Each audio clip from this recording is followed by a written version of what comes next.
an interview given by the Labour deputy leader Angela Rayner to the comedian Matt Ford's podcast has caused quite a lot of controversy in the last few days. Let's have a listen. I mean, most people recognise soft left, so I would describe myself as soft left. But you know what, on certain things I'm not, though, because on things like law and order, I'm like quite hard line. I'm like, you know, shoot a terrorist and ask a question second, if I'm honest. I'm like, sorry. No, God, they like it. That's the most controversial thing I've ever said. No, absolutely not.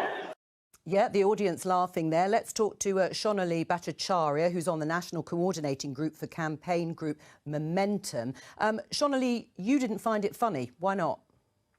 Well, no, I didn't find it funny. And I think there are many families across the country who wouldn't find it funny.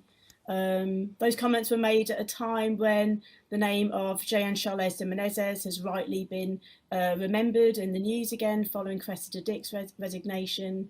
An innocent man who was executed on his way to work on a tube at Stockwell tube station.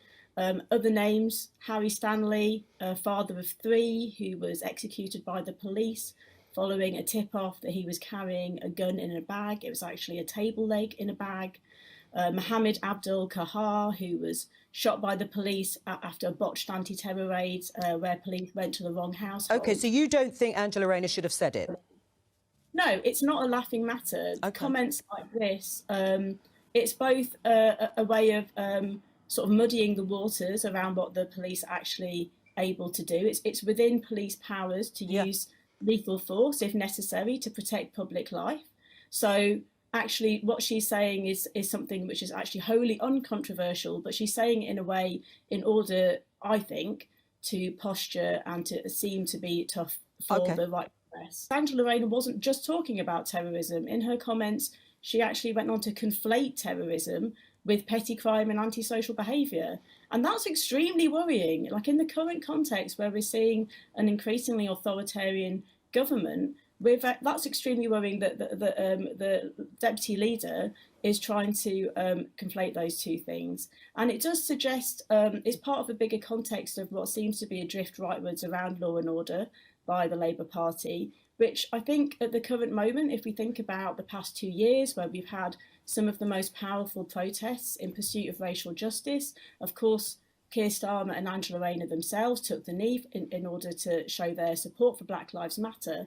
These comments really do fly in the face of that gesture. Hardly surprising, is it, Shonali, bearing in mind the result of the last election, that Keir Starmer and Toby and his colleagues want to move away from that manifesto? Well, I mean, Toby just said that Keir Starmer was elected on a move away from the Labour Party policies that were so popular under Corbyn, certainly in 2017.